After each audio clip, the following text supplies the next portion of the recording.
Olá, seja muito bem-vindo ao Panorama, um programa produzido pela TV Assembleia de Minas Gerais. A série Adolescência, exibida atualmente pela Netflix, tem trazido à tona uma série de debates sobre esse período tão delicado e conturbado da vida dos nossos filhos. Na série, um jovem de 13 anos é acusado de matar uma colega de escola e a discussão sobre as circunstâncias do crime vai seguindo pelos 4 episódios. Bullying, saúde mental, misoginia, uso excessivo e indiscriminado da internet. Todos esses assuntos são colocados em cena de uma maneira a provocar uma reflexão na cabeça dos pais. Até que ponto estamos atentos aos conflitos internos que vivem os nossos filhos? Os dilemas da adolescência nos dias atuais são tema do Panorama que começa agora.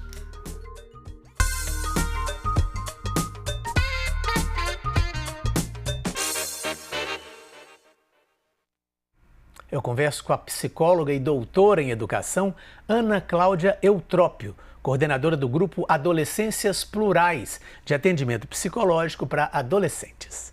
Ana, muitíssimo obrigado pela sua presença. Obrigada, Fernando, pelo convite. É um Bom, prazer estar aqui. Que ótimo. A gente vai falar justamente dessa série que tem causado um impacto no mundo inteiro e também aqui no Brasil.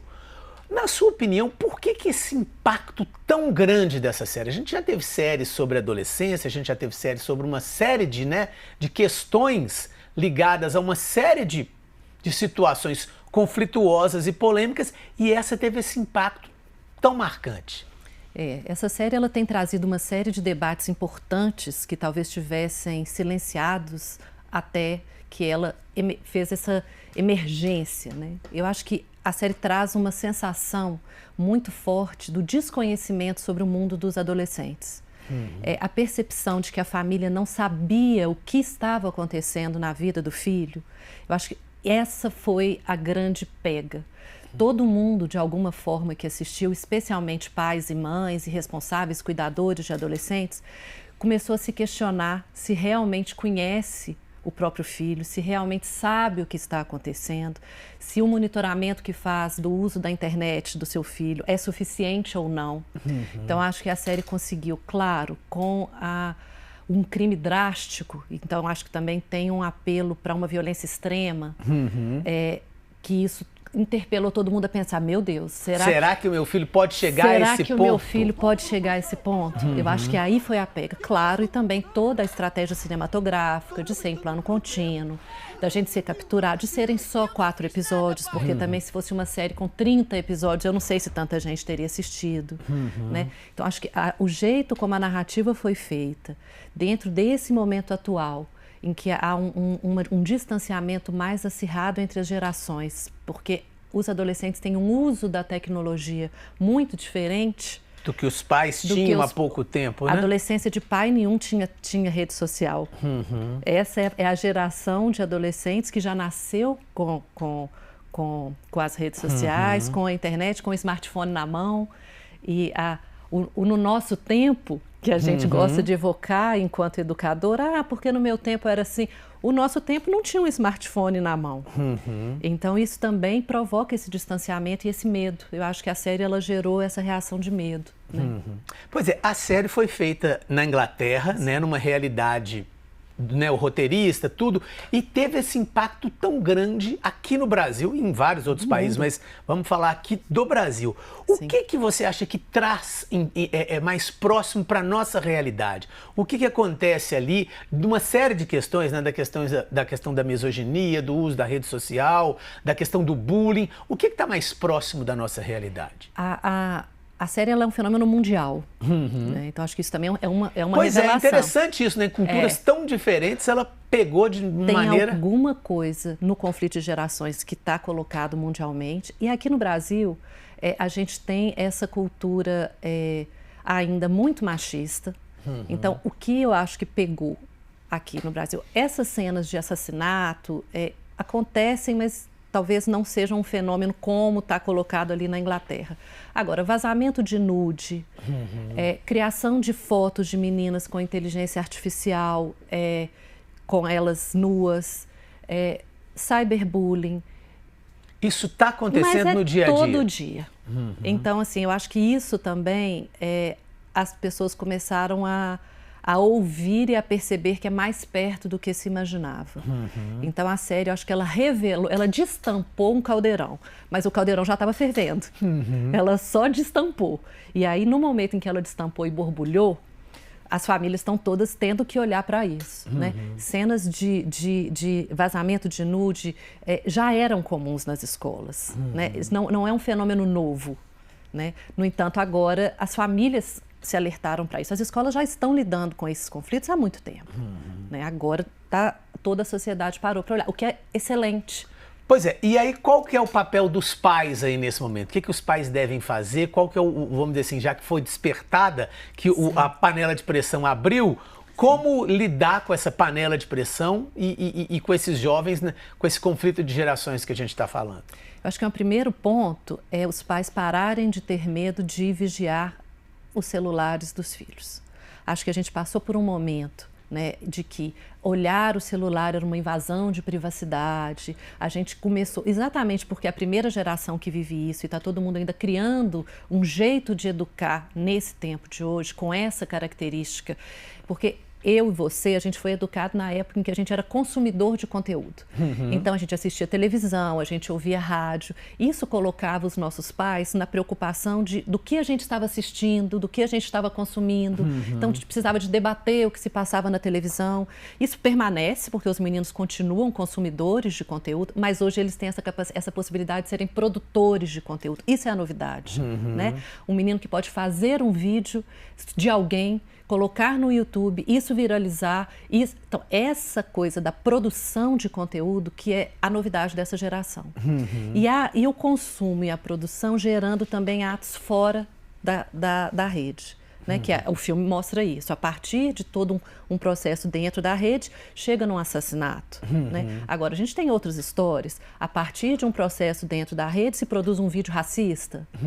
A partir de um processo dentro da rede, se produz um vídeo zoando uma colega e fazendo um bullying. E isso pode gerar consequências judiciais, quer dizer, que não é um assassinato ou alguma coisa, mas a consequência é quem recebe aquela crítica ou aquele bullying ou aquela situação. Então, a família hoje, ela não pode mais ter essa noção de que a invasão de privacidade é importante monitorar o que os meninos estão consumindo e o que eles estão produzindo. Né? E esse monitoramento ele vai ter que ser feito com o uso de aplicativos, usando a tecnologia a nosso favor, porque eles são mais espertos que a gente, eles têm mais habilidade que a gente. Então, a gente também vai precisar de aprender sobre aplicativos de controle parental. Não dá para a gente fingir que isso não existe. E, claro, o diálogo. O melhor antídoto para qualquer coisa é a conversa e a proximidade. O que eu acho que a série escancarou também foi o tanto que os adolescentes não estão sendo ouvidos. O único momento em que o adolescente é ouvido na série é com a psicóloga. A gente da psicologia, né, tem feito muitas discussões sobre o episódio da psicóloga, para pensar, mas assim, eu acho que a gente na psicologia, esse é o nosso trabalho, ouvir. Mas a gente não pode ser só a gente. A escola precisa de ouvir.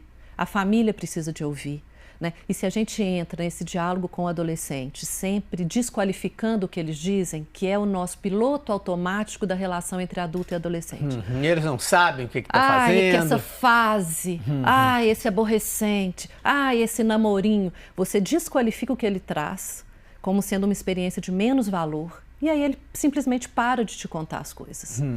Isso eu acho que a série traz de uma forma muito forte. Né? Como que a gente não está escutando os meninos, como a gente não sabe o que eles estão vivendo. E esse distanciamento a gente precisa de cuidar. E acho que uma forma de cuidar disso é não desqualificando o que eles trazem. A gente tem que estar disposto a ouvi-los. Então, quando a gente fala assim, esse namorinho adolescente, aquele namorinho adolescente é a grande experiência amorosa que aquela pessoa está vivendo naquele momento. E se você trata aquilo como uma coisa de menor valor, ele não vai te contar mais.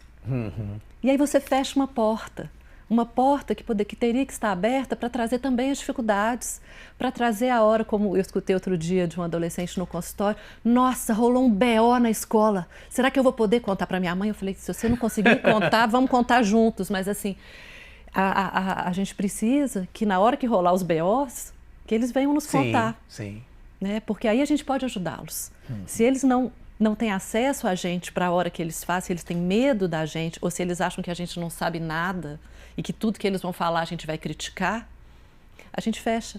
E aí eles vão ficar vulneráveis para só as redes, só para o grupo de colegas e vão estar o tempo inteiro sem uma mediação de adulto. Eles precisam de adultos, eles precisam de alguém que os ajude a navegar. Não dá para deixar tão à deriva, né? Perfeito. Bom, falando nessa questão de se ouvir os jovens, uma pesquisa feita pelo CETIC.br, que é um centro ligado ao Comitê Gestor da Internet no Brasil, traçou um perfil da utilização da internet pelas crianças e adolescentes brasileiros entre 9 e 17 anos no ano passado. Ou seja, ele ouviu o que os jovens tinham a dizer. Vamos ver esses dados. Olha só. Pela pesquisa, o acesso à internet de 93% da população de 9 a 17 anos. A questão de ter o próprio celular está erradinho ali no primeiro, são 97% na classe AB, 80% na classe C e 77% na classe DE. Os dispositivos utilizados para esse acesso, 98% o celular, 69% a televisão, 37% o computador e 19% o videogame. E as atividades realizadas na internet, 86% fazem as pesquisas escolares, 86% também ouvem música, 78% jogam online, 76% usam as redes sociais e 53% leem ou assistem a notícia. Por esses dados aí a gente percebe que o uso da internet e a coisa é uma coisa que não dá para voltar atrás, né? Algo que, como lidar e como agir diante desse universo que já está totalmente imerso ali na internet e na rede social. Eu acho que é muito interessante esse dado. Eu vou chamar atenção para esse aqui das atividades realizadas na internet. Fazer pesquisa e ouvir música podem ser a pesquisa escolar. Claro, né? A música ela pode ser no paralelo ao jogo online, ao uso das redes sociais. Pode fazer as duas várias coisas ao mesmo tempo. E aí eu acho que chama atenção o jogar online e as redes sociais nessa proporção de quase 80%, porque está dizendo o quê? Da interação. O que os jovens, desde sempre, e isso é desde sempre, gostam de fazer, é interagir. O que chama atenção? O que é uma preocupação quando a gente vai, enquanto psicologia? Quando tem isolamento. Se tem amigos, se está interagindo, é bom. E a interação hoje, ela não se dá na praça, na rua. Ela é virtual. Ela é na praça, na rua, na escola, mas ela também é virtual. Quando eu era adolescente, a gente chegava em casa da escola e pegava o telefone fixo e ligava. Sim. E aí meu pai tinha um tranca, um cadeado, porque a conta era cara, era aquela coisa de a gente não poder ficar interagindo. Os jovens permanecem nessa busca pela interação, eles são viciados em interagir. Só que a interação virtual, ela tem permitido que coisas sejam ditas que não seriam ditas face a face. E essa geração, que também foi subjetivada e atravessada pela pandemia, ela não aprendeu um certo controle social, relacional, que é no face a face.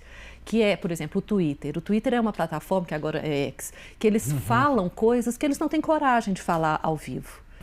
Isso a gente vai precisar de, enquanto adulto, educá-los. Isso vai ser papel da escola, das famílias, dos grupos de esporte, dos grupos religiosos, em qualquer contexto coletivo.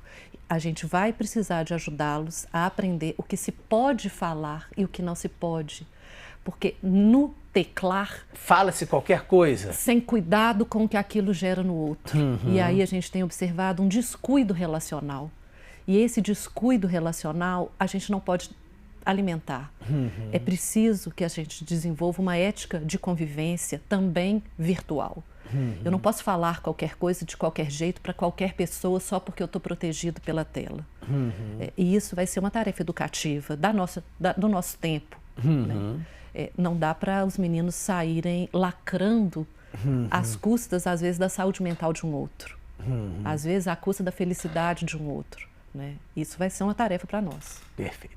Vamos ver mais alguns dados, então, da pesquisa da utilização da internet pelos jovens aí de 9 a 17 anos.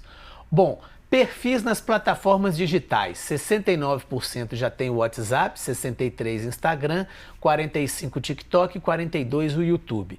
As habilidades digitais que eles dizem que têm. 62% dizem saber que verificar se um site é confiável. 55% sabem verificar se uma informação está correta e 46% dizem que sabem ajustar as configurações de privacidade.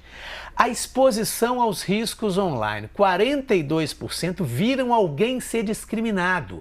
30% tiveram contatos com pessoas desconhecidas, 29% já passaram por situações ofensivas e 12% já afirmam ter sido tratados de forma ofensiva ou desagradável.